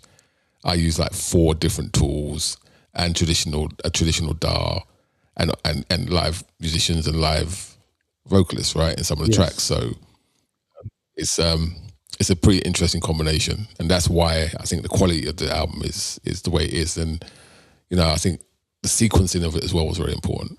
Yes, extremely important. And I just want to expand on that, because even though you're using all these different tools, if you don't have the idea in your head, you still cannot produce the output that you have. So I understand people's concerns with AI and whatnot, but it's like using ChatGPT. If you don't know how to command it, it's going to give you gibberish. Absolutely. So, and not only do you need to have to command it, it's very algorithmic, right? Meaning that it works off of patterns. Yeah. You have to know how to disrupt the pattern. Yeah. Right? You need to know how to make it do something they wouldn't usually do. And then once you figure that out, and these are for elements of songs, it may not be for you, like you don't, the whole concept of, you know, I want to do a love song about XYZ and it comes out with something like this, like, no, this doesn't work that way at all, not remotely work that way. There's editing you do, there's inner editing that you do. You know, the tools are so powerful now that I can go into the track and into the track itself and edit pieces of it, right, to get it what I want, right? But the great thing about it is it maintains what you call context. Yes. But even when I do that, I disrupt it. So that's how I'm able to get the kind of more unique monk sound out of it, and definitely on this album. So yeah, just to confirm that you still need some musical genius before you have to have it. You have to have an ear and a talent for it. Like, you know, like any producer. Yeah, like right. You need to put that stuff together. You got to hear it and understand what you're hearing, before you can really, know that you're doing this right. Like I said, I think with this album, it has been just me. Like this is it. This is my. I've set a standard now for myself that if I don't surpass it, what am I doing? Yes, absolutely. You're always trying Yeah. to bet yourself each and every time, innit? Do you know what I mean? Yeah. So, quick, how much time we got left? Or can we just roll? We got 8 minutes, but we can go over on the YouTube. That's Okay, fine. so before I open up the chat room for people to ask questions, we spoke about your journey, tracks that you've made before. One in particular called Ride the Wave. Now, I don't know if anyone in the chat room's heard it, but the monk sent me this track at about 12 a.m. my time. And I thought, I'll just give it a listen. And the minute I listened to it, I said, send me the stems. And he's like, what, you going to mix it now? I said, yes, now. Right now. Stayed up till like 5, 6 in the morning, mixing the stems before I had to go to work because the tune is just killer. And now listening to Reimagined, I'd like people to see where your journeys come from. Where Yeah, you I come hear. from and where you're at now. It's, oh, mate, do you know what? Yeah, just run the track. So this is a Ride the Wave.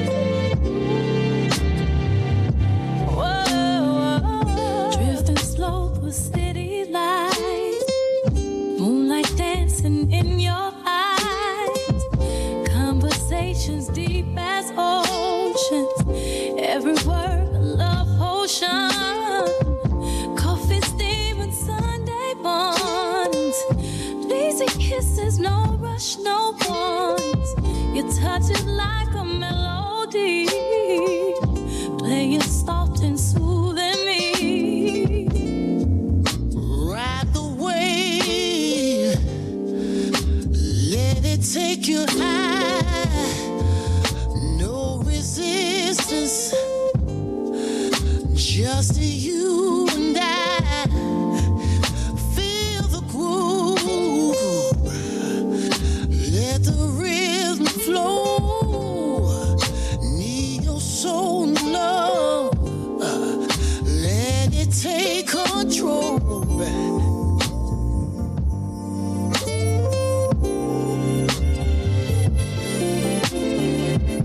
Nighttime walks and whispered laughter, echoes linger ever after, finger tracing constellations, lost in love, no limitation. Time slows out that when you're near, heartbeats sing crystal clear, all into something real. Tell me how this love should feel. Ride the wave, let it take you high. No resistance,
Oh, that still slaps me in the face every time I hear it. That was a moment. I remember listening to that like all day, every day. It's just, even though you was limited Yes. with the tools that you the used tools, then, right. Yeah. the emotion was still there. Yeah, no, absolutely. And I wanted that bass line to thump in your chest. Even with the lyrics, it's still there. Oh Feeling's yeah, still yeah, there. no, without a doubt. So with Without a doubt. all the new tools you've got now, which we can hear the difference between that and what you're doing now. Yeah. It has you haven't lost the emotion, but you think it's got a lot better. I don't know if it's got better. I think you can do different things with it. Right. So as I'm listening to the track, I'm like, yeah, I would have changed that a little bit. But there's subtle things in that track that unless you got like headphones on, Yeah. you wouldn't hear. Right? Like if you listen to it in the stereo, there's one point in the track where the bass line only plays out your right ear. Yeah. So I did little tricks like that in it. So it's almost like recording on a 4-track Yeah. back in the day, right? You had to bounce tracks back and forward and stuff like that, right? So so it's like the energy of the track remains the same, right? And that energy that I put into making music doesn't change. The tools might change, but just the essence of what I write and how I write it will never change. It just gets a little bit more enhanced, if you want to call it that. You know, in terms of quality and, you know, I can do more live sounding stuff rather than, you know, drum and bass kind of stuff. But, you know, and I love drum and bass type. Trust me, I love that stuff, right? It was just, from a creative perspective, I think the way I redid the Reimagined, and I did redo this track as well on the bonus tracks that's on the digital release. There's a remix on this one that's a little bit different, right? But yeah, like it's like I said, Reimagined is like everything I've ever wanted to express in music in 10 tracks. Yes. And everything else you saw was building up to that. Okay, so there we have it. The album, Listening Party, Reimagined. We're opening up for a Q&A now. So out to the people in the chat room, if you would like to ask the monk a question, now is the time. If I haven't asked it. There we go. Yeah, so there you go. So Gwenny asked this earlier and I held it till, you know, because obviously, you know, the stream needs time to catch up. So as we're talking, they're about a minute behind. So, Okay. but Gwendolyn Collins asked if do I plan to do a live show? I would love to do a live show. I'd love to hand this off to. There's a few singers, right, that I know, Gwenny, right, crew, that I would love for them to take it and do a live interpretation of Reimagined. Absolutely. Like that Gwendolyn Collins got a crew called the Virgo Lounge. Every single one of them singers is just ridiculously good, right? And every single one of those songs, anyone, I could tell you exactly which singer I would use for it out of her crew. So yes, I will actually do a live show if given a chance. That needs to be done. Not given a chance. You need to set that up. That would be killer. Yeah. I'd love to do. I'd love to do a live show. And again, you know, that's the ultimate kind of representation of what you do, right? Does it translate? And I'm telling you, it will translate. Oh yeah, definitely. So that's got to be the next steps then, right? What, a live show? Yeah, it's got to be. Maybe we'll see. We'll see how the album does. Like I said, it's, you know, the buzz is definitely there, and you know, when it gets released, we'll see how it goes. So can we talk about the interest from My Soul? Yeah. The interest from My Soul is not. It's not so much. It's not even really My Soul. There've been a number of stations, like, you know, Jigs reached out to me from My Soul because he'd heard so I have a group of presenters and DJs I always send my music to, right? Supported me from the very beginning. But of course, as they start playing it, it starts leaking out. And of course, people have been playing the Monk stuff for a while. I didn't know how much the Monk was being played in the UK until someone told me, like, oh yeah, someone said, you know, yeah, they're playing your track, and Ride the Wave was like deemed the #1 track of the year. I'm like, it was. I didn't see it in any goddamn charts, but let's not talk about that. But the support has always been there.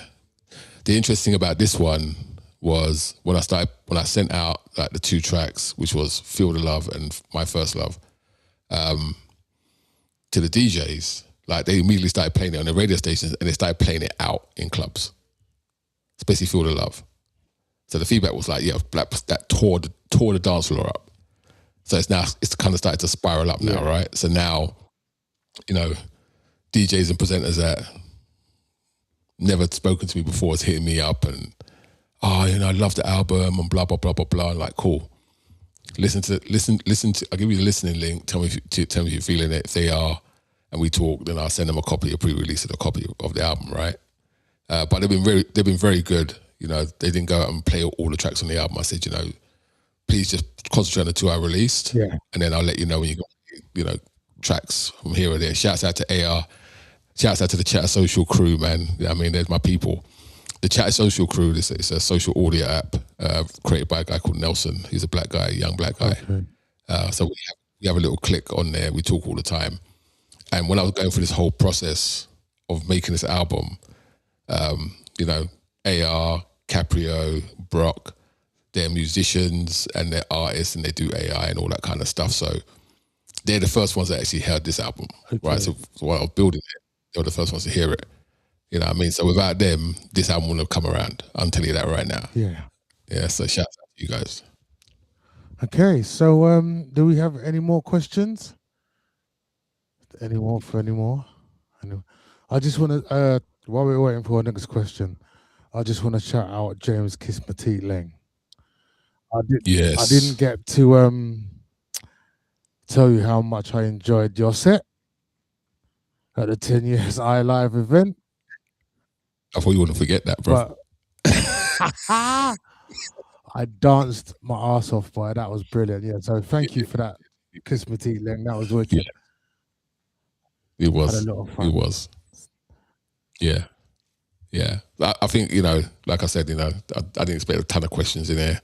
And I guess the stream is a little bit delayed. I've left it running on iLive because I don't think Lucia D's on today. So, okay. I just want to say a couple words around, first of all, around, what music and music technology is doing and, what good music is, and this is to all the musicians out there. You're going to hear me say it, right? Music's not about you. Music is about the people that listen to your music. And no matter how you use technology or don't use technology, if it's good, it's good. How it gets good is, variable. Right now we're in a bit of a bubble, and I'm the first to admit that I listen to half the stuff that comes out from AI and stuff like that, and I'm like, oh, this is trash. That's because they don't know how to leverage it. But I wanted this album to be a testament that you can actually leverage the trifecta of a good ear, real musicians, and AI technology. That is what this album represents. And because of that, I think it's going to be a bit of a benchmark in terms of you have to get to this to be legitimate. And for our music this kind of music, new technology to be somewhat accepted, it will settle down eventually. Yeah. Once the bubble goes, you know what I mean? And people will continue to create incredible stuff. And I've heard some really incredible music. But me as a non-trained musician, right, I can make music. And you can't tell me I can't make music. And you can't tell me I can't make good music because I make good music. And it's a good tool to, like, if you think about it as a producer myself, you can't do everything. the drums, the bass, the strings. I mean, you can, but what you get with an artist is like feeling. And where you can use the AI to say, right, I want that kind of feel. That's what you're capturing. And that's what you're Right. gelling together. Do you know what I mean? And there's a whole Yeah, it's a skill. There's not a prompt in the world that's going to tell you how to get a feeling out of the song, right? It's an actual skill. This is it. So you need to tease it out, right? You need to know. I'm a software developer, bro. Like at heart, like it's not hard, right? For me, it's not particularly hard, but it's a skill. It's a skill, and you have to have an ear for it. You got to get a feel for it. So when these people say that it's soulless, that's not true, Yeah. right? I mess my AI tools up all the time to tease out that humanity, right? Or tease out or really put myself into the song. That's the most important thing. I think it's more about putting yourself into the song. Once you put yourself into a song, no one can tell you it's soulless. That is very true. Very true. Even when you did Ride the Wave, I was listening to it and I'm like, I know what he's doing. I know where he's going with this. So yeah, man, you hit every emotion for a certain demographic of listeners, because it was for a certain demographic of listeners. Yeah. That's it. Do you know what I mean? Just like the same way someone can't just pick up a guitar and play it. Right. It's no different with AI. Correct. So, shouts out to everybody. I'm Mr. Marvelous from the Hub at iLive Radio. Interviewing the monk. It's difficult for me to say that. I can't tell you why, but it just is. And do you want to sign us out? With, yeah, you know what? Can I pick the track someone to sign asked us out me. on there? No. What? No, I'm going to say this. So someone asked me, I was speaking to someone yesterday who listened to the album, and they were like, you know, they were very disappointed when it got to the end. But I'm looking forward to the part 2. I said, there's not going to be a part 2. And I'm like, what? I said, no, there's not going to be a reimagined part 2. This is it. Right? However, of the 10 tracks you hear, there are nearly 20 tracks there's nearly 10 tracks that never made the album. Some of them are remixed, or I've done different versions of the same song. Or, you know, it's just, I was like, yeah, doesn't fit the flow, right? So maybe what I can do is play one of those ones, and I may actually do like a little EP of the lost tracks or something like that down the line. You said something really How about interesting there that someone said, always reimagined 2. And I'm like, that's another thing that's wrong with music nowadays. People, they even let the first one sit and marinate in your soul yet, and you're already asking for part 2. That's fine. That's fine. Do you know what I mean? Like, all right, so to be fair, before you know the whole album, all the lyrics, you rinse out the album, and then the next one drops.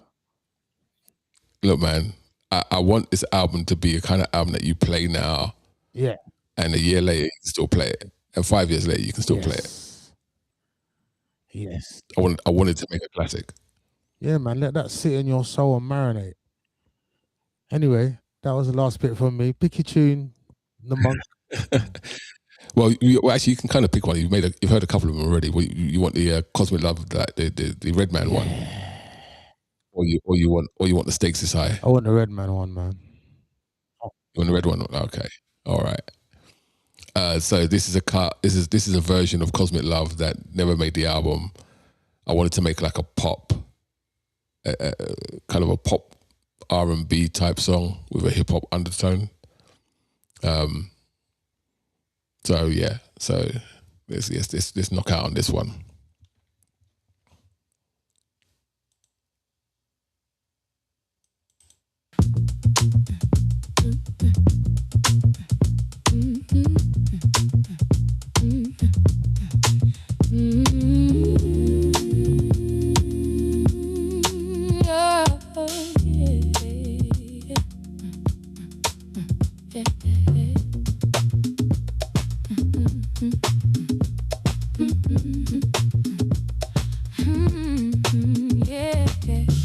Sun shines on me like the moon and sun. Every time you're near, my heart starts to run. Your smile's like my fire. Yeah, your touch feels true. I just want to spend my life with you.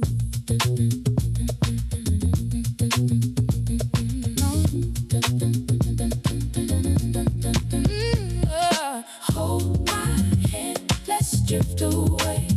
No one can stop the love we made. You're the deepness of my soul. With you beside me, I'm whole.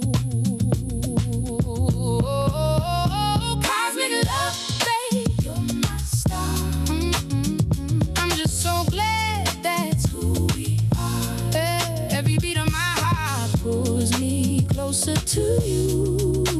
Cosmic love, girl, our sky's so blue. Cosmic love, baby, you're my star. Cosmic love, that's who we are. Beat of my heart, cosmic love. Your eyes like oceans, I'm swimming deep. Every kiss you give is mine to keep. Oh, we're flying higher than the city lights. This love's a rocket through the starry nights. Hold my hand, let's drift away. No one can stop the love we made. You're the deepness of my soul. With you beside me, I'm whole. When I feel cold and the stars don't shine, you're the one I reach for, your hand in mine. Every heartbeat tells me our love is true. Girl, there's nothing like when you're with you.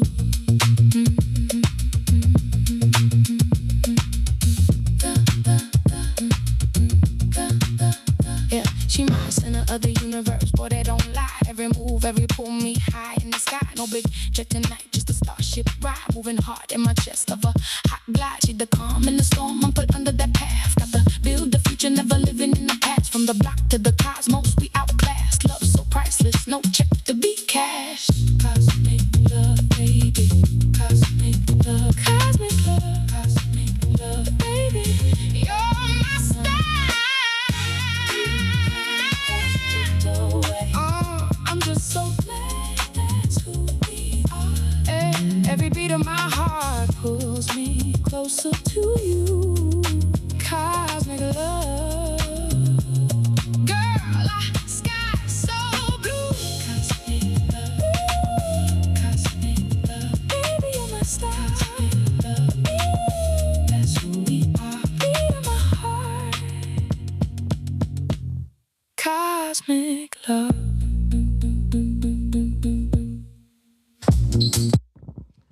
Yes. Yeah. I was gonna say, yeah. So I Tell thought- us where to find you. Right, yeah, see where to find me, right? Into the socials and all that. So if you want to follow me on Instagram. That's at the Monk Music 70 on Instagram. It's also the Monk Music 70 on TikTok. To purchase the album on vinyl, I put the QR code up there. So if you're on your computer, you can scan the QR code, take you straight direct to the site. And over on the right-hand side of the screen, there's a Bandcamp link for the digital release. The Bandcamp link is themonk.bandcamp.com. You'll be able to click on the Reimagine album. There are 3 tracks available now. I'm putting some bonus tracks on the digital release. So yeah, that's how you can find me. Lovely. All right. There we are. Someone in the chat room says he didn't mention me in the chat group. Ursula. This is a joke. You better do that now. No, big up Ursula, man. Ursula is anytime I post anything about what I'm doing in terms of music, she's always reposting, man. So shouts out to Ursula. She's part of the Chatter crew. Even though she wasn't there when we was building the album, she'll come in and she'll run them out. So, you know what I mean? That's just one of them. I will type Ursula fun, she's cool. inside. So yeah, Yes, sir. here we are. Thank you for Yes, sir. joining us. I've been Mr. Marvelous. He's been the Monk. This is the Hub at iLive Radio. Hold tight. The YouTube channel, iLive Toronto, and hold tight, iLive Toronto. What? I'm tired, man. I'm tired. Hold like iLive Toronto is what I wanted to say, actually. Yeah. Hold on, iLive Toronto. Hold on, the Hub, and thank you very much, Mr. Marvelous at the Hub. Doing a wonderful job over there. Shouts out to the whole crew. Yes. Thank you. All right. Good night. Thank you. Take care, everyone. People. Bye. Don't forget, album's out on the 24th of this month. That's next week, Friday, or this Friday coming up is the official release date. So go grab your pre-released orders, or go grab your pre-released orders on the digital and the vinyl and the CD. I will be in the UK some point in October. And when I do, if you get the vinyl, well, you know what we'll do, Mr. Marvelous? Yeah. We'll do a Monk night at your spot. Then people can bring their albums, I can sign it. That sounds Chris. Yeah, let's do that. Let's do that. All right, yeah. Let's set out. Let's do that and get Leng to come up and DJ. How about that? Yeah, boy. I'm well on for that now. Yeah, innit. See what I did there, Leng? All right. Thanks a lot, man. And thank you for your support. Like, you've been with me on this journey, and I'm sure you side-eyed it at the beginning, but No, I appreciate it at the beginning, to be fair. All right, fair enough. I don't side-eye anything, because you just never know where it's gonna go. Best to just keep your eyes open and see what happens. Yeah. Well, now I'm sending you tracks. You're like, give me that, give me that, give me that. Of course. Just give me the whole thing. I ain't even waiting anymore. Give me that too. But thank you. Appreciate it. Of course, man. All right. Thank you.